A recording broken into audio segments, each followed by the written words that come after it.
Me llamo Goldie, y a los 32 años, soy dueña de una galería de arte que exhibe a artistas emergentes en el centro de Chicago.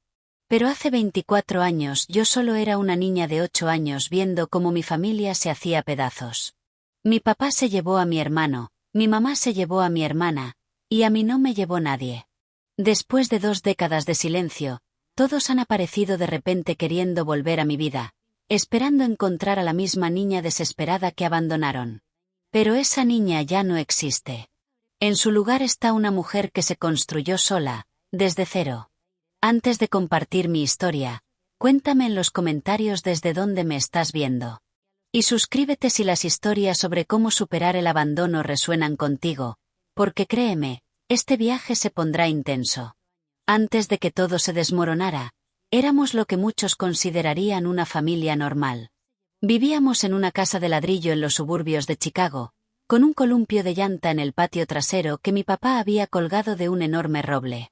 Todavía puedo imaginar la luz del atardecer filtrándose entre las hojas, creando sombras danzantes sobre nuestro pequeño césped, mientras nuestro Golden Retriever, Rusty, nos perseguía en círculos interminables hasta que todos caíamos al suelo muertos de risa. Mi papá, Jack, trabajaba como contratista de construcción. Era alto, de hombros anchos y con las manos ásperas de tantos años de trabajo físico. Olía a aserrín y a chicle de menta, una combinación que me resultaba reconfortante cada vez que me levantaba en brazos para abrazarme. Mi mamá, Diane, era enfermera a medio tiempo en el hospital local. Tenía una risa contagiosa que empezaba suave y terminaba sacudiendo todo su cuerpo. Su cabello rubio oscuro solía llevarlo recogido en una coleta práctica, pero por las noches me dejaba cepillarlo, a veces contando hasta 100 pasadas, como en los cuentos de princesas. Mi hermano, Noah, era 2 años mayor que yo. Tenía 10 cuando todo cambió. Era mi protector, el que me enseñó a andar en bicicleta corriendo a mi lado hasta que logré mantener el equilibrio, celebrando eufórico cuando lo conseguí. Coleccionaba cartas de béisbol y conocía todas las estadísticas, que me recitaba aunque yo casi nunca entendiera su importancia. Lo que sí entendía era el orgullo en su voz. Sophie, mi hermana pequeña, tenía apenas 6 años cuando nuestra familia se fracturó. Sus rizos rubios finos y su costumbre de seguirme a todos lados la hacían mi sombra. Le leía cuentos por las noches, poniendo voces diferentes a cada personaje hasta que se quedaba dormida. Tenía un elefante de peluche llamado Elle que llevaba a todas partes, con una oreja desgastada de tanto acariciarla. Nuestro hogar no era lujoso, pero era nuestro. Mi habitación tenía estrellas fosforescentes pegadas en el techo, una galaxia que observaba cada noche antes de dormir. La cocina tenía cortinas amarillas que mi mamá había cosido y sillas desparejadas alrededor de la mesa del comedor, que papá había rescatado de obras en construcción y restaurado. Los domingos eran de panqueques. Papá estaba al mando de la sartén, volteando círculos dorados perfectos, mientras mamá cortaba fruta. Noah se las ingeniaba para meter chispas de chocolate en la masa cuando papá no miraba, y Sophie reía cómplice. Yo era la encargada de poner la mesa, colocando cada cubierto con cuidado y sintiéndome muy adulta en mi pequeña responsabilidad. En verano íbamos al lago Michigan, donde pasábamos el día entero construyendo castillos de arena que Sophie decoraba con conchas y plumas. Mamá leía novelas bajo una sombrilla, mientras papá nos enseñaba a Noah y a mí a nadar más allá de las olas. Al caer la noche, cansados y con la piel dorada por el sol, nos comprábamos helados que se derretían por nuestras muñecas mientras veíamos el cielo teñirse de acuarelas en tonos rosas y violetas. Cuando cumplí 8 años, mamá me organizó una fiesta con un pastel arcoíris y globos atados a cada silla. Vinieron mis amigas de la escuela y jugamos a las escondidas en el patio hasta que oscureció. Papá instaló un aspersor para que corriéramos entre el agua, y mamá tomó fotos con su vieja cámara de rollo, registrando cada instante. Me sentí tan especial, tan querida, sin imaginar que esa sería la última celebración con mi familia unida. Mirando atrás, había señales que yo no podía comprender entonces. Los altibajos en el trabajo de papá, que a veces traía suficiente dinero y otras veces implicaba conversaciones en voz baja detrás de puertas cerradas. La frustración creciente de mamá por la inestabilidad económica, esa sonrisa tensa cada vez que llegaban facturas por correo. Pero los niños rara vez notamos estas cosas, hasta que se vuelven imposibles de ignorar. Durante mucho tiempo, nuestra casa fue un lugar seguro, cálido, lleno de la magia cotidiana de la vida familiar. Noches de juegos de mesa, con papá acusando a mamá de hacer trampa en el Monopoly en tono teatral. Cenas entre semana donde cada uno debía compartir lo mejor de su día. Los besos en la frente de mamá antes de ir al colegio, con el perfume floral que dejaba tras de sí. Todos esos pequeños momentos eran los cimientos de mi mundo. Yo creía que eran tan sólidos como las paredes de ladrillo de nuestra casa. No sabía entonces que incluso los cimientos se pueden agrietar, que un hogar construido con amor también puede derrumbarse. Nunca habría imaginado un futuro en el que los 5 nos convertiríamos en extraños, o que yo sería la única olvidada cuando todos los demás siguieran con sus vidas. El primer gran quiebre llegó cuando papá perdió un contrato de construcción importante en el que había puesto todas sus esperanzas. Recuerdo esa noche. Llegó tarde, con el rostro gris de derrota. Mamá nos mandó a jugar al sótano, pero sus voces se filtraban por la escalera durante la primera pelea seria que presencié. ¿Cómo pudiste jugártelo todo a este único trabajo, Jack? La voz de mamá sonaba acusatoria, desconocida para mí. Era una apuesta segura, Diane. ¿Cómo iba a saber que elegirían a otra empresa en el último momento? Respondió papá, furioso. Esa noche escuché a mamá llorar en su habitación, intentando ahogar los sollozos en una almohada. Papá durmió en el sofá, y al día siguiente el desayuno transcurrió en silencio, con una tensión tan densa que casi podía tocarse. Con el paso de las semanas, mamá empezó a tomar turnos extra en el hospital. Salía antes de que nos levantáramos y muchas veces regresaba después de que ya dormíamos. Su ausencia dejaba un vacío en nuestra rutina. Nadie escuchaba nuestras historias del colegio ni nos ayudaba con las tareas. Papá trataba de cubrir ambos roles, pero estaba demasiado distraído, pegado al teléfono en busca de nuevos contratos, mientras las cuentas se apilaban en la mesa de la cocina. Una noche me levanté por agua y lo escuché hablar en susurros. No sé cómo vamos a pagar la hipoteca este mes. Los ahorros ya se acabaron, y los turnos extra de Diane apenas alcanzan para las facturas de servicios. El miedo en su voz me revolvió el estómago. Noah se fue encerrando en sí mismo. Pasaba más tiempo en su cuarto, dejó de invitar amigos y abandonó el equipo de béisbol diciendo que ya no le interesaba. Pero más de una vez lo vi acariciando su guante, con nostalgia en los ojos. Sophie comenzó a tener pesadillas. Despertaba gritando que había monstruos bajo su cama.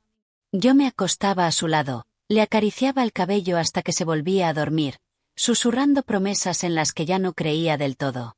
Nuestros padres estaban demasiado absorbidos por sus propios problemas como para notar cómo nos afectaba todo a nosotros.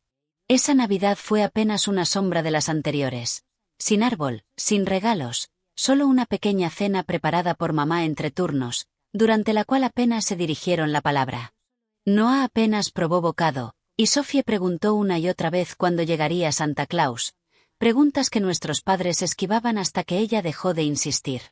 En enero, mis abuelos nos visitaron. Los escuché hablar en voz baja con mis padres, ofreciendo ayuda. No entendí de qué tipo, pero lo que fuera, ellos lo rechazaron. El orgullo de papá seguía intacto, aunque todo lo demás se derrumbaba. Nosotros mismos lo resolveremos, insistió él, mientras la cara de mi abuela se arrugaba de preocupación. Papá empezó a beber más. No todos los días, pero sí lo suficiente para que el bote de reciclaje se llenara de latas vacías con rapidez.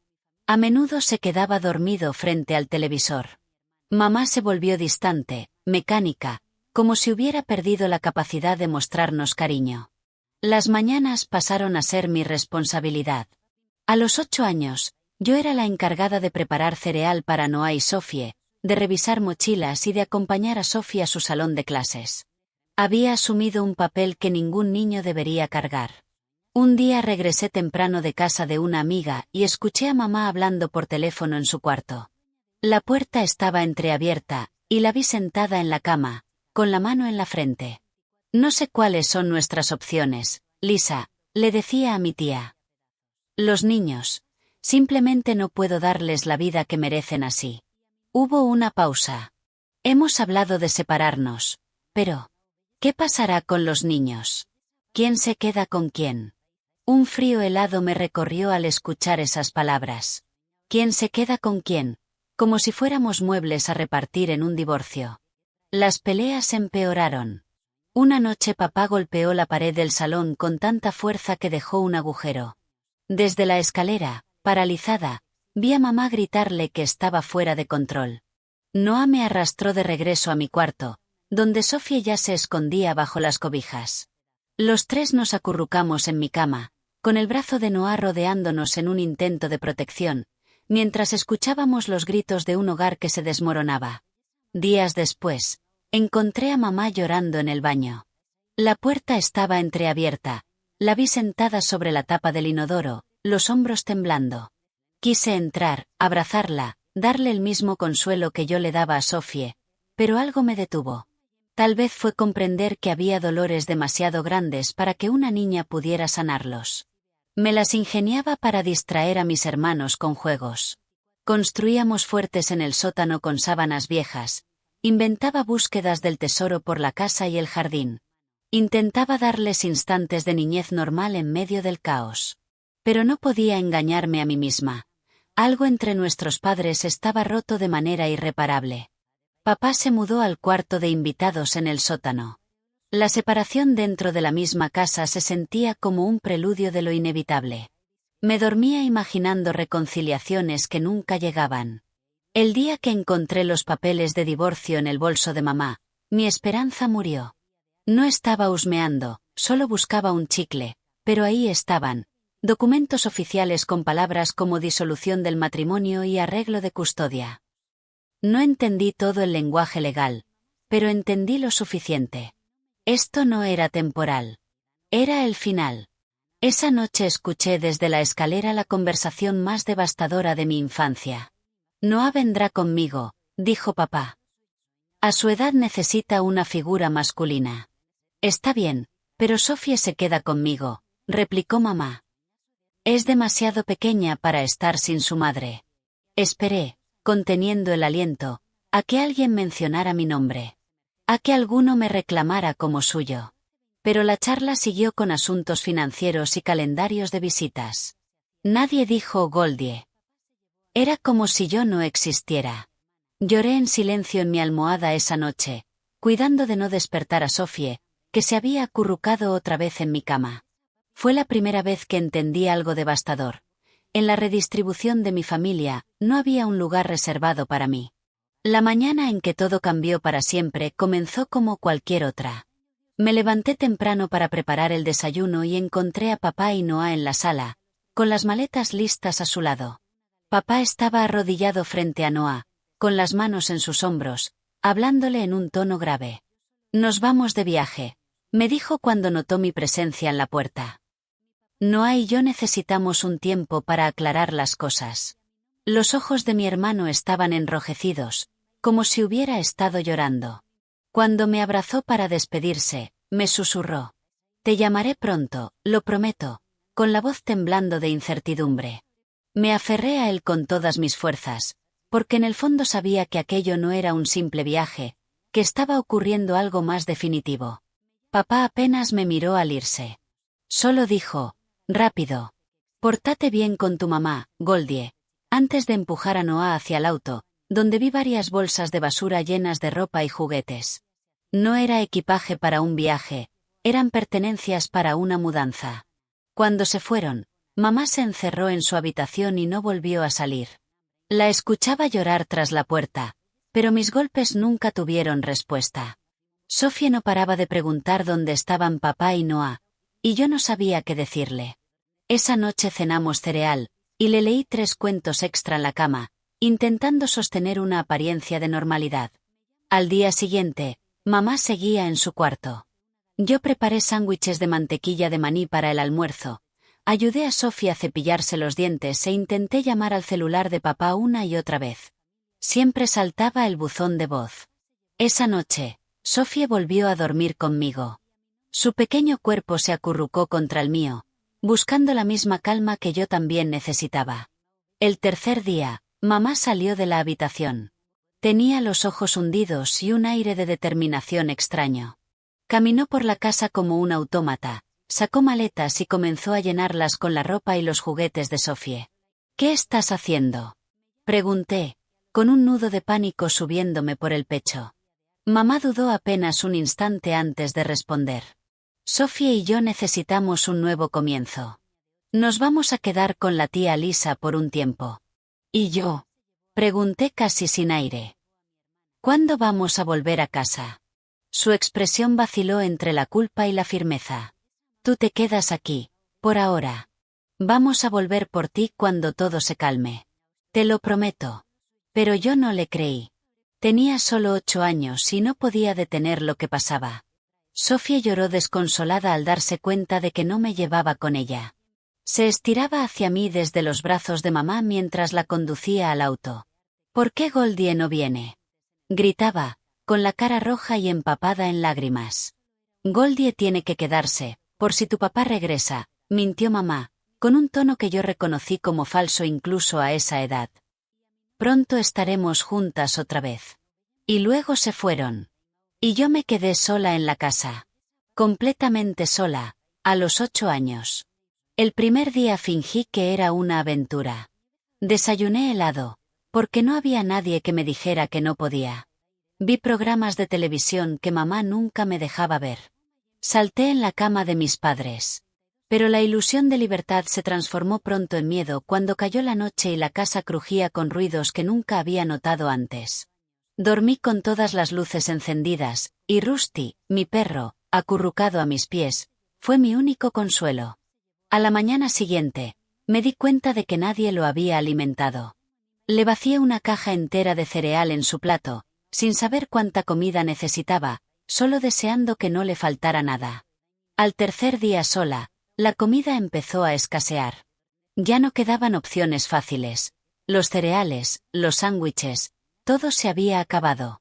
La leche estaba agria. Yo no sabía cocinar nada que requiriera la estufa u horno. Rusty y yo compartimos galletas saladas y rebanadas de queso de la nevera. Llamé sin parar al celular de papá y ahora también al de mamá, pero nadie contestaba.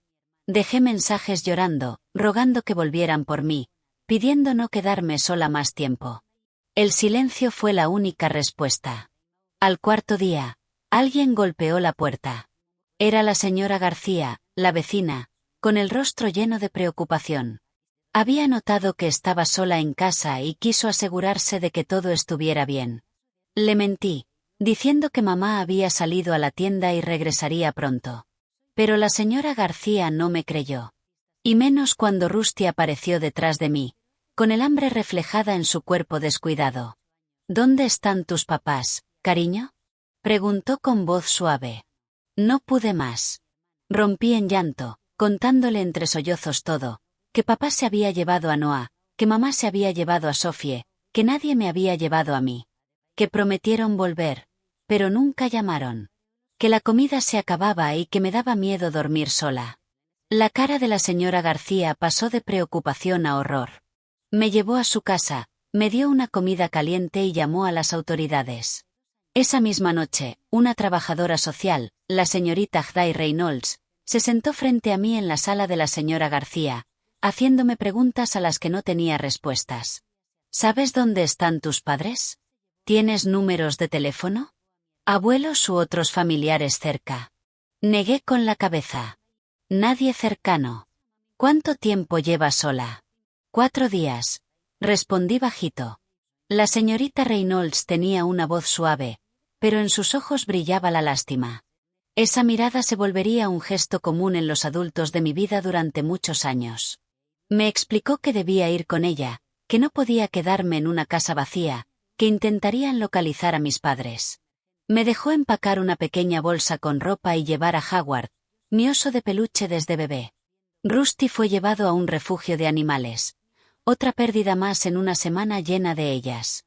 Una semana después tuve la primera audiencia en el tribunal de familia. El lugar era frío, impersonal, lleno de adultos que hablaban de mí como si yo no estuviera ahí. Ninguno de mis padres se presentó, aunque supuestamente habían sido notificados. El juez, un hombre mayor con ojos amables pero boca severa, me declaró pupila del Estado. Así, en menos de 2 semanas, pasé de ser parte de una familia a convertirme en un número de caso en el sistema de acogida. Mi primer hogar de acogida fue con los Thompson, una pareja con 3 hijos biológicos que aceptaba niños por el dinero extra del Estado. No eran crueles, pero tampoco amables. Dormía en un sofacama en el sótano, y mis pocas pertenencias se guardaban en una bolsa de basura negra porque no había espacio para mí en armarios o cajones. Sus hijos me miraban con recelo y nunca me incluyeron en sus juegos. Escribí cartas para Noah y Sophie, contándoles cuánto los extrañaba y preguntando cuándo volveríamos a vernos. Las envié a la casa de la tía Lisa, el único lugar que conocía. Todas regresaron semanas después con el sello de remitente desconocido, sin dirección de reenvío. Una vez logré llamar al celular de papá cuando la señora Thompson no miraba. Contestó una mujer con voz molesta. No puede atender, dijo cortante. ¿Quién habla? Soy Goldie, su hija, respondí, con la esperanza floreciendo. Hubo un silencio breve. Le diré que llamaste, y colgó. Él nunca devolvió la llamada. También dejé mensajes en la casa de la tía Lisa, aprovechando cuando la señora Thompson estaba ocupada con sus hijos. Mi tía siempre respondía con evasivas. Tu mamá está pasando por mucho ahora, ya se comunicarán cuando estén listos. Nunca una respuesta clara, nunca una conexión directa. Con el tiempo supe que papá se había mudado con Noah a Wisconsin, donde había encontrado trabajo en una gran obra.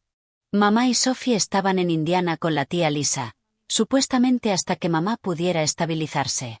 Ninguno había dejado información de contacto en la agencia de acogida. Ninguno había asistido a las audiencias sobre mi custodia. Ninguno parecía preocuparse por lo que había sido de mí después de haberse ido. 6 meses después, recibí una tarjeta de cumpleaños de Noah. Había llegado tarde, rebotando entre direcciones hasta encontrarme. Era una tarjeta de tienda, con un breve mensaje: «Feliz cumpleaños, Goldie. Te extraño. Noah». Sin dirección de remitente, sin número, solo la prueba de que estaba vivo y me recordaba. Dormí con esa tarjeta bajo la almohada hasta que se deshizo de tanto usarla. La señora Thompson me encontró llorando una noche con los restos de la tarjeta en la mano. Se sentó a mi lado en el sofacama y me dio unas palmaditas torpes en la espalda. A veces las familias simplemente no pueden permanecer juntas, dijo, quizá intentando ser amable, pero sin lograrlo. Pero aquí estás a salvo, y eso es lo que importa. Pero no estaba a salvo. No, realmente. Porque al mes siguiente, los Thompson decidieron enfocarse en sus hijos biológicos. Y así, otra vez con mi bolsa de basura en la mano, me enviaron a otra casa temporal con desconocidos que tampoco me querían. Mi segunda colocación fue con los Ramírez, quienes ya tenían 5 niños de acogida en una casa de 3 habitaciones. El señor Ramírez era militarmente estricto. Reglas para todo, desde los horarios de baño hasta el tiempo exacto de tareas. La señora Ramírez apenas mostraba interés. Hacía lo justo, sin calidez. Compartía una litera con 2 chicas en un cuarto para uno. Mi espacio era 1/3 de un cajón y una caja de plástico debajo de la cama, donde guardaba lo poco que tenía. Ahora, entre mis cosas, estaba la tarjeta de Noah, protegida entre 2 plásticos para que no se siguiera deshaciendo. Cambiar de escuela a mitad de año fue devastador. Era la niña nueva, la de acogida, la de ropa usada y sin padres que asistieran a los eventos. Me volví callada, refugiándome en los estudios como vía de escape. Los profesores apenas me notaban, y los alumnos pronto se cansaron de preguntarme sobre mi vida, al ver que nunca respondía. Uno de los chicos mayores de acogida, Damon, tenía la costumbre de robar a los más pequeños. Una vez me quitó la pulsera que me había regalado la señora García, el único obsequio que había recibido desde que entré al sistema. Cuando lo enfrenté, me amenazó con acusarme de romper reglas de la casa si lo denunciaba. Ese día aprendí otra lección del sistema. Había que elegir qué pérdidas podía soportar. Los trabajadores sociales iban y venían constantemente. Cada nuevo sabía menos de mi caso que el anterior, leyendo apenas los datos básicos, sin contexto emocional. Me hacían las mismas preguntas de rutina. ¿Comes bien? ¿Vas a la escuela? ¿Tienes algún problema? Aprendí a responder lo que querían oír. Quejarse rara vez mejoraba nada, y casi siempre significaba otro cambio de casa. En una de esas visitas, una trabajadora social me comentó de forma casi casual que no jugaba béisbol en una liga infantil en Wisconsin y que le iba bien en la escuela. Que Sophie estaba en Indiana, adaptada, tomando clases de danza. Ellos prosperaban mientras yo apenas sobrevivía. La comparación era un trago amargo. Después de 8 meses con los Ramírez, me trasladaron otra vez, esta vez a la familia Williams. A simple vista eran perfectos. Casa ordenada en suburbio, galletas recién horneadas después de la escuela, él el entrenador de béisbol, ella la típica madre ejemplar. Por primera vez tuve mi propio cuarto con cama, escritorio y cajonera. Me atreví a ilusionarme. Pero las apariencias engañan. La calidez de la señora Williams se desvanecía tras las puertas cerradas, sustituida por críticas constantes e imposibles estándares. Nada era suficiente. Mis notas, aunque buenas, siempre podían ser mejores. Mis tareas del hogar nunca estaban bien hechas. Mi aspecto, desde el peinado hasta la postura, era objeto de burlas crueles. «Eres tan floja, no me extraña que tus padres no te quisieran», me decía con una sonrisa helada. O en el coche, rumbo a la escuela. «Si fueras mi hija de verdad, me daría vergüenza que te vieran conmigo». Aprendí a volverme invisible. A hablar solo si le hablaban. A anticipar las necesidades antes de que las expresara. El insomnio se volvió parte de mi vida, planeando cada noche cómo evitar la crítica del día siguiente. Tras un año con los Williams, me enviaron a mi peor colocación, la casa de los Jackson. El señor Jackson casi nunca estaba. Trabajaba turnos de noche en una fábrica. La señora Jackson recogía niños de acogida por el dinero, y se quedaba con la mayoría para sí misma. La comida era racionada, los bocadillos prohibidos, y a menudo nos castigaba dejándonos sin comer por supuestos malos comportamientos. A los 14, hambrienta y desesperada, huí. Pasé 3 días en un parque, durmiendo en bancos y robando comida en tiendas, hasta que la policía me encontró y me devolvió al sistema. Los Jackson no quisieron recibirme de vuelta, así que fui enviada a otro hogar temporal mientras buscaban una nueva colocación. Fue entonces cuando mi consejera escolar, la señorita Rivera, vio algo en mí que yo había dejado de ver. Potencial. A pesar de mis ausencias y de las notas irregulares, mis exámenes estandarizados eran excepcionales. Ella empezó a abogar por mí, me sugirió clases avanzadas y me conectó con recursos escolares que ni sabía que existían. «Eres muy lista, Goldie», me dijo en una de nuestras reuniones semanales. Y ese cerebro tuyo es tu boleto de salida de esta situación. Mi nueva colocación fue con la señorita Harriet, una mujer mayor y soltera que había criado a decenas de adolescentes a lo largo de los años. No era exageradamente cariñosa, pero tampoco fría. Ponía límites claros y expectativas consistentes. Su casa era modesta pero acogedora, con estanterías repletas de libros en casi cada pared. «No espero que me llames mamá», me dijo la primera noche. «No intento reemplazar a nadie. Pero mientras vivas aquí tendrás estabilidad, respeto y oportunidades. Lo que hagas con tu vida depende de ti». Por primera vez en años, experimenté una verdadera estabilidad. La señora Harriet mantenía las mismas rutinas día tras día. Cena a las 6, deberes hasta las 8, lectura hasta las 9:30 y luces apagadas a las 10. Revisaba mis tareas, no para criticar, sino para ayudarme cuando lo necesitaba. Asistía a las reuniones con mis maestros y defendía mis capacidades cuando alguien me subestimaba. Durante aquellos años con la señora Harriet descubrí un refugio en el arte. Ella notó que pasaba horas garabateando y me regaló cuadernos de dibujo y lápices de verdad. Me encerraba en mi cuarto y dibujaba sin parar, volcando en el papel emociones que no podía poner en palabras. Nunca me presionó para que hablara, pero colgaba mis mejores trabajos en el pasillo, un reconocimiento silencioso a mi talento. Al llegar al penúltimo año de preparatoria, tanto la señorita Rivera como la señora Harriet me animaban a pensar en la universidad, algo que antes me parecía imposible. Me ayudaron a investigar becas para jóvenes en acogida y me guiaron con los ensayos de admisión. Por primera vez, me permití imaginar un futuro más allá del sistema que había marcado toda mi adolescencia. Pero en mi último año, la señora Harriet recibió un diagnóstico devastador: cáncer terminal. Me lo dijo sin rodeos, durante un desayuno de domingo. Me quedan 6 meses, tal vez menos, dijo con calma. Ya actualicé mi testamento y hablé con tu trabajadora social. Tendrás que mudarte para terminar el curso. Yo tenía 17 años, a menos de un año de salir del sistema. La idea de otro traslado me resultaba agotadora. Pero lo peor era enfrentar la pérdida de la única adulta que había estado a mi lado de manera constante en casi una década. Su salud se deterioró rápido. En 3 meses estaba en cuidados paliativos, y yo había vuelto a una colocación temporal, esta vez con una pareja que acogía adolescentes principalmente por motivos religiosos y que intentaba, cada día, convertirme a su fe.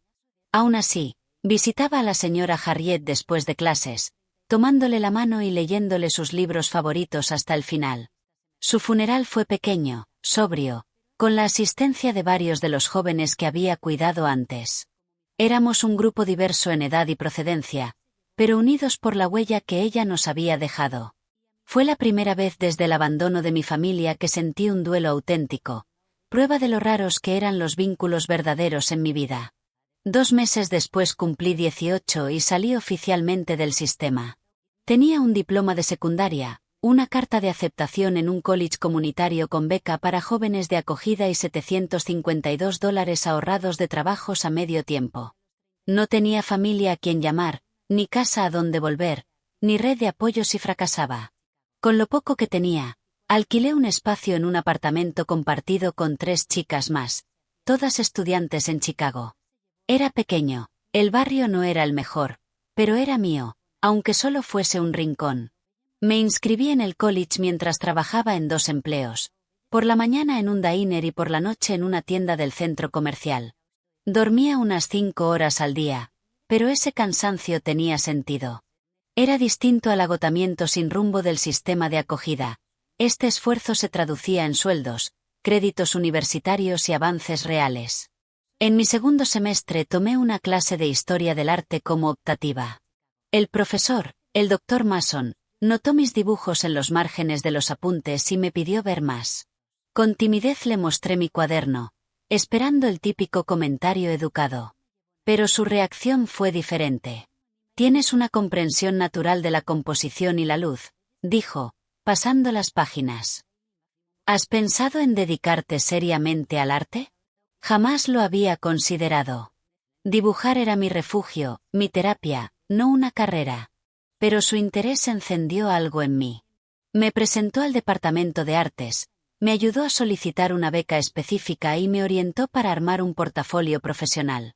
Al final del segundo año conseguí una beca completa para terminar mi licenciatura en la Universidad Estatal. Por primera vez, sentí orgullo real de mis logros, consciente de que había construido mis propias oportunidades desde la nada. Al mudarme a la residencia universitaria, conocí a Zoe, quien se convirtió en mi primera mejor amiga desde la infancia. Ella estudiaba negocios, práctica y ambiciosa, pero con una chispa creativa que encajaba con mi sensibilidad artística. Pasábamos noches enteras conversando de todo y de nada, la clase de amistad sencilla que yo solo había observado en otros. «Nunca hablas de tu familia», me dijo una noche mientras compartíamos pizza en la habitación. «No tengo», respondí, con la naturalidad ensayada que ocultaba el dolor. Zoe no insistió ni me ofreció una compasión vacía. Solo asintió y dijo: «Entonces puedes compartir la mía en las fiestas, si quieres. Mi mamá siempre cocina como para un ejército». Ese gesto de inclusión significó más de lo que podía expresar. Durante los siguientes 3 años pasé los días de Acción de Gracias y las Navidades con su bulliciosa familia, aprendiendo lo que era la dinámica de un hogar sano. Era sanador y doloroso a la vez. Me mostraba lo que había perdido, pero también lo que aún podía construir. En mi tercer año conseguí un trabajo de media beca en la galería universitaria, ayudando en el montaje de exposiciones y en tareas administrativas. Descubrí que no solo disfrutaba crear arte, sino también organizarlo, entender cómo las piezas dialogaban entre sí para contar una historia. Me atrajo tanto el lado comercial como el creativo, la intersección entre arte y negocio. Ese mismo año conocí a James en una clase avanzada de pintura. Era paciente y respetuoso, nunca presionaba para que hablara más de lo que quería. Nuestra relación creció poco a poco, basada en intereses comunes. Fue la primera persona a quien le conté mi historia completa, una madrugada en su apartamento. Me escuchó en silencio y, cuando terminé, dijo: «Creí que tendrías problemas de confianza». Me reí entre lágrimas. «¿Y qué crees que es esto? Llevamos 8 meses y recién ahora te cuento por qué nunca hablo de mi infancia». Él sonrió y apartó un mechón de mi cara. «Tienes razón. Pero aquí estás, dejándome entrar. Eso ya es un acto de valentía increíble». James me ayudó a ver que esas murallas defensivas, necesarias para sobrevivir, también me impedían vivir plenamente. Con su apoyo, empecé terapia en el centro de consejería de la universidad, enfrentando por fin el trauma del abandono. La graduación llegó con un triunfo agridulce. Recibí mi diploma con honores, escuché los aplausos de Zoe y James, pero sentí la ausencia de mi familia como un vacío imposible de llenar. No había padres orgullosos, ni hermanos agitando la mano desde las gradas. Ese hueco persistía, incluso después de tantos años. Tras graduarme, aproveché mi experiencia en la galería para conseguir un puesto como asistente en un pequeño espacio de arte contemporáneo en Chicago. El sueldo apenas alcanzaba, pero era mi entrada al mundo del arte. Compartí apartamento con Zoe, que había conseguido un empleo en marketing, y continuaba con la terapia, decidida a reconciliarme con mi pasado. Me quedé mirando ese mensaje tanto tiempo que mi asistente entró preocupada al escuchar el golpe y el silencio posterior. Me ayudó a limpiar el café derramado mientras yo permanecía inmóvil, incapaz de procesar la irrupción repentina de mi pasado en la vida que había construido con tanto esfuerzo. Tardé 2 días en responder. 2 días de conversaciones con mi terapeuta, con Michael y con Zoe. 2 días de sopesar los posibles beneficios de una reconexión frente al impacto inevitable que tendría en mi vida. Mi respuesta fue breve: «Te recuerdo. Podemos hablar». Noah respondió de inmediato con su número de teléfono. Cuando lo llamé, su voz era más grave de lo que recordaba, pero conservaba el mismo ritmo, la misma ligera pausa antes de palabras importantes. «No puedo creer que te encontré», dijo con la voz cargada de emoción. «Llevo años buscándote, aunque no siempre de forma constante». «¿Por qué ahora?», le pregunté, la pregunta que me quemaba por dentro desde que leí su mensaje. La historia se fue revelando poco a poco, a lo largo de esa llamada y de otras que siguieron. Noah estaba casado, tenía 2 hijos y trabajaba como ingeniero en Wisconsin, no muy lejos de donde papá lo había llevado inicialmente. Había intentado buscarme en varias ocasiones, pero con poca información sus esfuerzos no llegaban a nada. «Papá no quería que nos contactáramos contigo al principio», explicó. «Decía que sería confuso para todos, que lo mejor era un corte limpio. Para cuando tuve edad suficiente para decidir por mí mismo, ya no sabía por dónde empezar a buscar». Fue durante un susto reciente de salud familiar cuando Noah renovó sus esfuerzos, buscando más a fondo hasta dar con la página web de mi galería, donde un perfil profesional confirmaba que yo era la hermana que había estado buscando. «Sophie también ha estado buscándote», añadió, lanzando otra bomba inesperada. «Nunca dejó de hablar de ti, incluso cuando se suponía que debíamos fingir que el pasado no había existido». Poco a poco fui enterándome de lo que había ocurrido con mi familia después de que se marcharon y me dejaron atrás. Papá había logrado estabilizar su negocio de construcción en Wisconsin, aunque nunca alcanzó el éxito que había soñado. Se había vuelto a casar brevemente cuando Noah estaba en la preparatoria, pero el matrimonio terminó debido a sus problemas con la bebida. Ahora estaba solo, con poco más de 60 años, con problemas de salud y viviendo en un pequeño departamento en Milwaukee. Mamá, en cambio, solo había pasado unos meses con la tía Lisa en Indiana antes de mudarse a Ohio junto con Sophie, buscando un nuevo comienzo. Allí se casó de nuevo cuando Sophie tenía 10 años, con un hombre estable y bondadoso que había sido un buen padrastro. Seguía trabajando como enfermera, ahora en un puesto de gestión en un hospital. Según Noah, decía sentir arrepentimiento por lo que había ocurrido conmigo, aunque nunca había hecho esfuerzos concretos por buscarme o pedir perdón. Sophie se había convertido en maestra de primaria. Se había comprometido 2 veces, pero nunca llegó al altar. Vivía en Columbus, a menos de 1 hora de mamá, aunque manteniendo lo que Noah describía como límites sanos con ella. Va a haber una reunión familiar, me dijo Noah durante nuestra 4ª llamada. Papá cumple 60, y el susto de salud hizo que todos entendieran que el tiempo no es infinito. Todos quieren que vayas. Repetí sus palabras en voz alta, incrédula. Las mismas personas que me dejaron sola en una casa vacía cuando tenía 8 años. El silencio incómodo de Noah se sintió incluso a través del teléfono. Fue una época terrible para todos, Goldie. Papá apenas funcionaba. Mamá estaba atravesando lo que ahora sabemos que era un episodio depresivo grave. Tomaron decisiones horribles, pero han cambiado. ¿Y crees que eso excusa abandonar a una niña? Pregunté, dejando que la rabia, contenida hasta entonces, saliera por fin. No, claro que no, se apresuró a aclarar. Nada excusa eso. Pero las personas pueden arrepentirse de sus peores errores, ¿no? Quieren una oportunidad para disculparse, para intentar arreglar las cosas. Solté una risa amarga, sin humor. ¿Arreglar las cosas? Pasé 10 años en el sistema de acogida, Noah. ¿Tienes idea de lo que fue eso? No la tenía, por supuesto.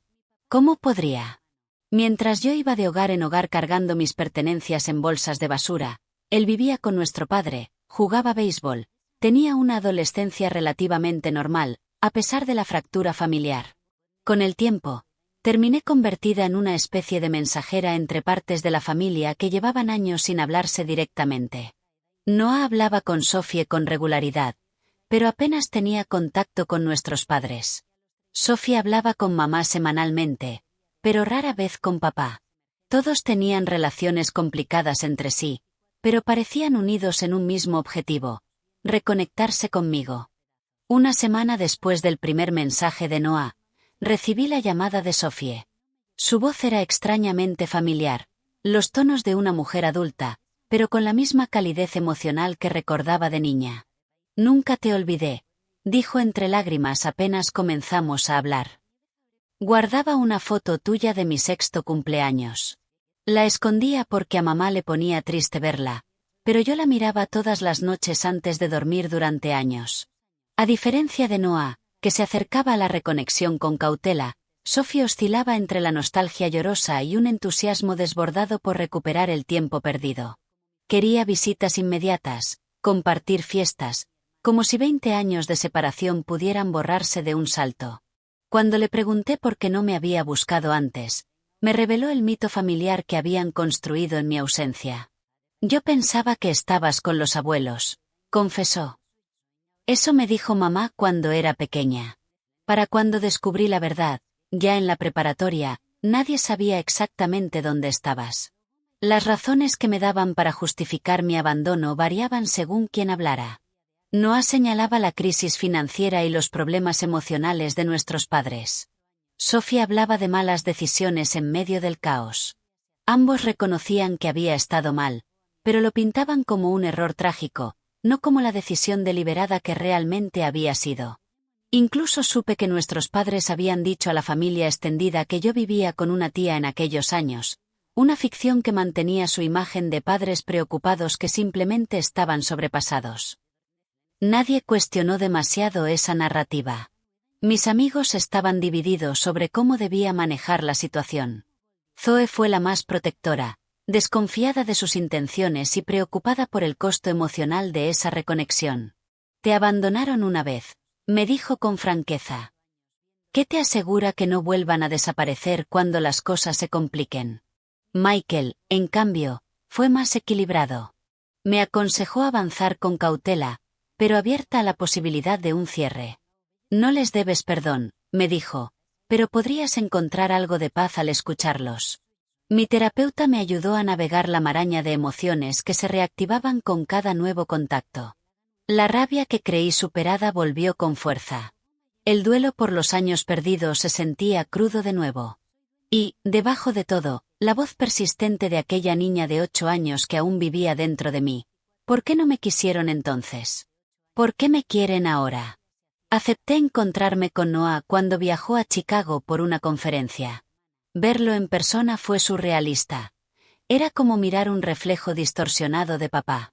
Rasgos familiares, pero alterados por el tiempo y la genética. Tenía la misma estatura y complexión, pero sin la energía inquieta que recordaba en nuestro padre. Durante esa reunión, hizo una videollamada con sus hijos, que me llamaron tía Goldie. Ese título me resultó extraño y doloroso. Niños que compartían mi sangre, pero que no sabían nada de mí, que habían escuchado apenas historias de una tía que existía más en recuerdos que en la realidad. Papá quiere hablar contigo, me dijo Noah hacia el final, inquieto, girando la taza entre sus manos. No está bien, Goldie. Los doctores hablan de 6 meses, quizá un año. Quiere hacer las paces antes de... Su voz se apagó, dejando la frase incompleta. Ese pedido de perdón por parte de un hombre moribundo podría haberme conmovido, pero solo intensificó mi rabia. ¿Por qué debía yo conceder absolución según su reloj? ¿Dónde estuvo ese deseo de reconciliación durante los años en que necesité un padre? Una semana después, llegó un paquete a la galería. El remitente, mi madre, desde Ohio. Al ver su letra, tan reconocible después de tantos años, un escalofrío me recorrió.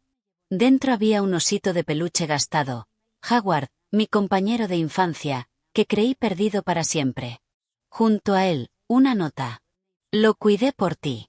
Yo debí haber cuidado de ti también. Lo siento mucho, Goldie. Llámame cuando estés lista. Con amor, mamá. La arrogancia de esa firma, reclamando un vínculo que había perdido hacía décadas, me hizo dejar la carta a un lado. Pero me quedé con Howard. Lo coloqué en un estante de mi habitación, como un lazo tangible con la niña que fui. La invitación formal llegó poco después, una tarjeta torpemente redactada, pidiéndome asistir a una reunión familiar en una casa junto al lago, en Michigan. El mismo lugar donde solíamos vacacionar como una familia unida. Estaba claro que eligieron ese sitio por su valor sentimental. Para mí, sin embargo, las memorias que evocaba eran amargas, teñidas por lo que ocurrió después de esos supuestos días felices. Me encontré en una encrucijada, tironeada entre la familia que había perdido y la vida que había construido sin ellos. Querían que volviera a ocupar el rol de hija menor, de hermana pequeña, de la pieza faltante en su retrato familiar. Pero yo ya no era esa persona. Me había convertido en alguien diferente, forjada en experiencias que ellos desconocían por completo y que nunca podrían comprender del todo. La decisión de asistir o no a esa reunión definiría no solo mi relación con mi familia biológica de allí en adelante, sino también mi relación conmigo misma y con el camino que me había traído hasta este punto. Tras semanas de deliberación y de intensas sesiones de terapia, tomé mi decisión. Me reuniría con ellos, pero no en sus términos. No en la casa del lago cargada de recuerdos ambiguos, ni en una celebración que pretendiera borrar 2 décadas de abandono con pastel y nostalgia. En su lugar, propuse una cena en un lugar neutral, un restaurante cercano a mi galería, un espacio donde yo sentiría el suelo firme bajo mis pies. Escribí cartas detalladas para cada miembro de mi familia antes de nuestro encuentro, explicando exactamente lo que me había pasado después de que se marcharan. No la versión edulcorada que quizá imaginaron, sino la dura realidad del sistema de acogida. Los Thompson, que metieron mis pertenencias en bolsas de basura negras. La señora Williams, con sus comentarios hirientes. Los Jackson, que usaban la comida como castigo. Los traslados constantes, la pérdida total de estabilidad, los años enteros sintiéndome no deseada y desechable. Aclaro en cada carta, no les escribo esto para herirlos, sino porque, si va a existir algún tipo de relación de ahora en adelante, debe construirse sobre la verdad, no sobre ficciones cómodas. Necesitan saber en quién me convertí en su ausencia. Michael me ofreció acompañarme a la cena, ser un escudo frente a la tormenta emocional que pudiera desatarse. Agradecí su apoyo, pero rechacé la propuesta. Era algo que necesitaba enfrentar sola, en mis términos, con la fuerza que había forjado tras una vida de autosuficiencia. La noche del encuentro llegué temprano, escogiendo una mesa desde la que podía ver claramente la entrada. Observé cómo llegaron juntos, mi familia biológica, instantáneamente reconocibles a pesar de los 24 años de separación. Papá, más delgado de lo que recordaba, el cabello ahora gris, moviéndose con pasos cuidadosos, como alguien que carga dolor físico. Mamá, con el rostro marcado por arrugas pero aún hermosa, ajustándose nerviosamente el collar al entrar. Noah, atento, protegiendo el brazo de papá. Sophie, con la mirada ansiosa recorriendo el restaurante hasta posarse en mí. El impacto de verlos juntos después de tanto tiempo fue físico. Un nudo en el pecho que me robó el aliento por un instante.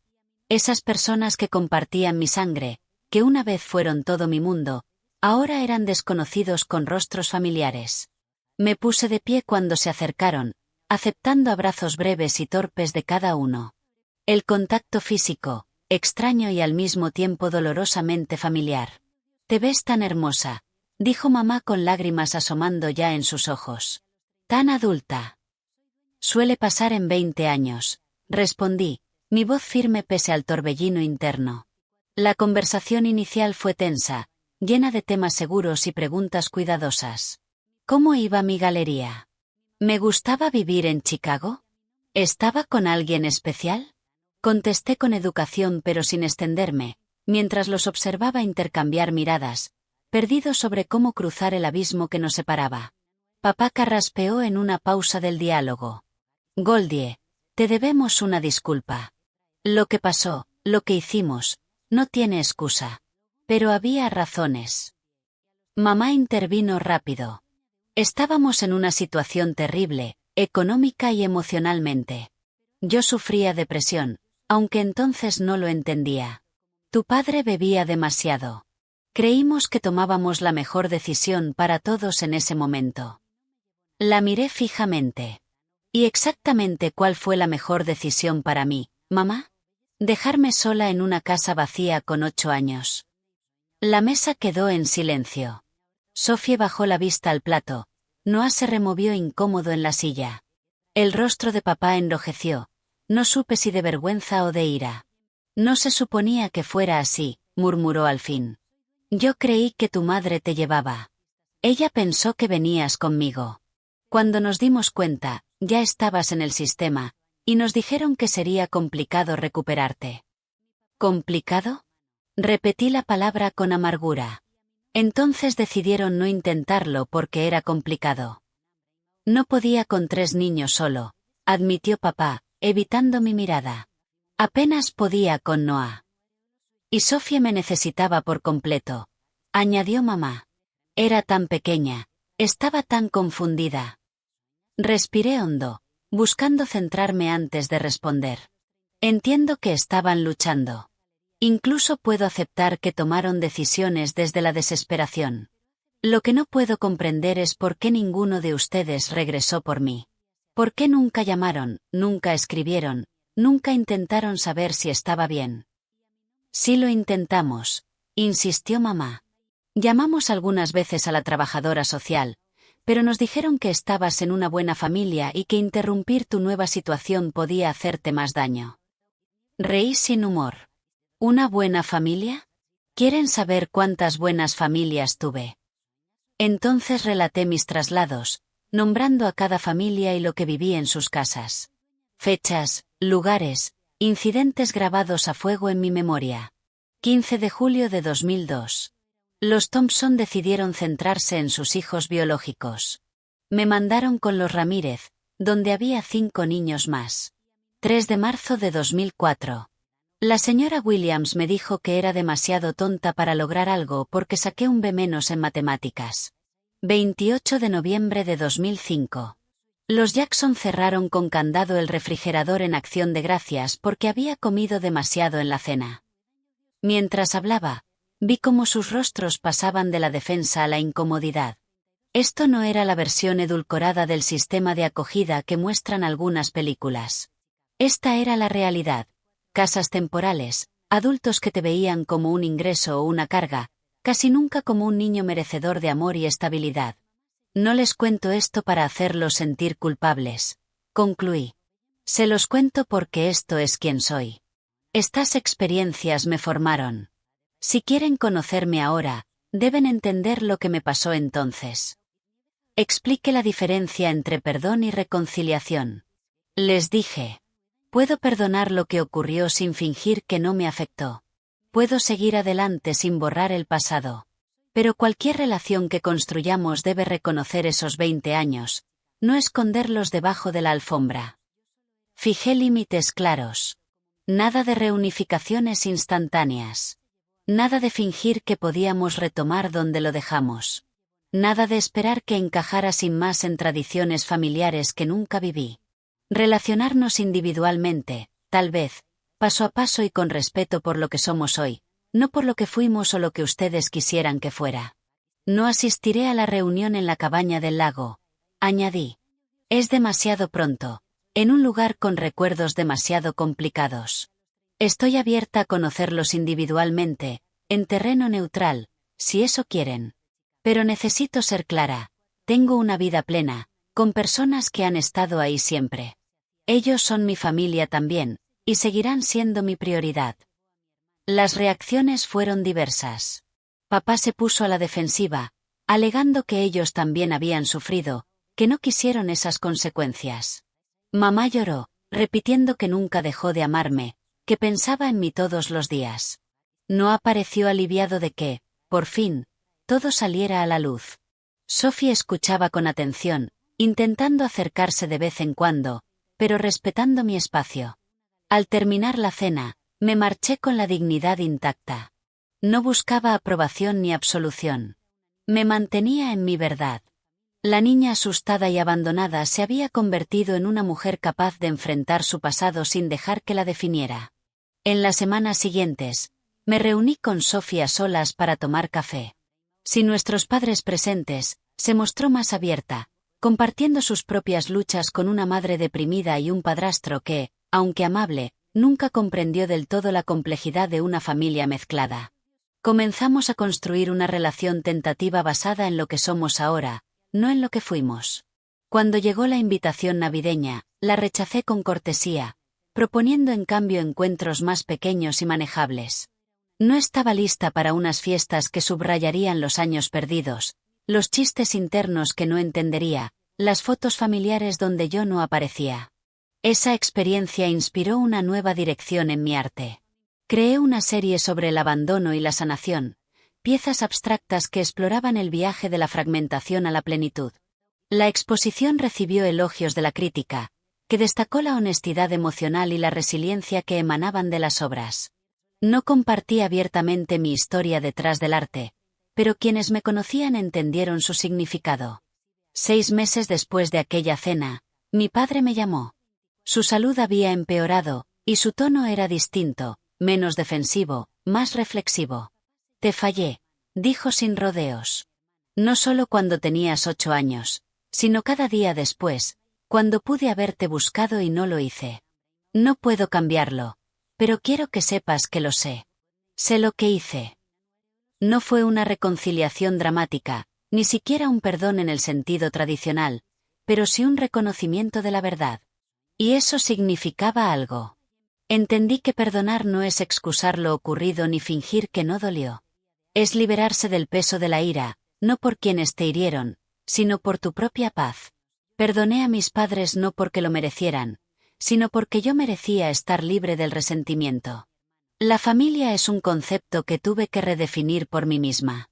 Incluye a quienes comparten mi ADN, con quienes construyo relaciones cuidadosas y con límites claros. Pero también abarca a los amigos que siempre estuvieron, a los mentores que creyeron en mí cuando yo no podía hacerlo, a la pareja que comprende mi historia sin intentar borrarla o arreglarla. Familia es quien te ama, no solo quien comparte tu sangre. La niña de 8 años aún vive dentro de mí. Honro su valentía, su resiliencia, su determinación por sobrevivir cuando parecía que el mundo entero la había abandonado. Pero ya no define quién soy. Es parte de mi historia, no su totalidad. En la oficina de mi galería tengo dos fotografías lado a lado. Una es la que Sophie guardó todos esos años. Una niña con dientes desparejos y ojos llenos de esperanza. La otra es un autorretrato reciente. Una mujer con fuerza en la mirada y seguridad en su postura. Ambas soy yo. Ambas son verdad. Ambas merecen ser vistas. ¿Has tenido que reconstruir tu definición de familia después de una pérdida o separación? ¿Crees que el perdón es posible sin olvidar? Me encantaría leer tus pensamientos en los comentarios. Si mi historia resonó contigo, dale like y suscríbete para más conversaciones sobre resiliencia y reconstrucción. Recuerda, tu pasado te marca, pero no tiene por qué definirte. Gracias por escuchar mi viaje. Espero que traiga consuelo a quienes alguna vez se han sentido abandonados u olvidados. No estás solo. Tu historia también importa.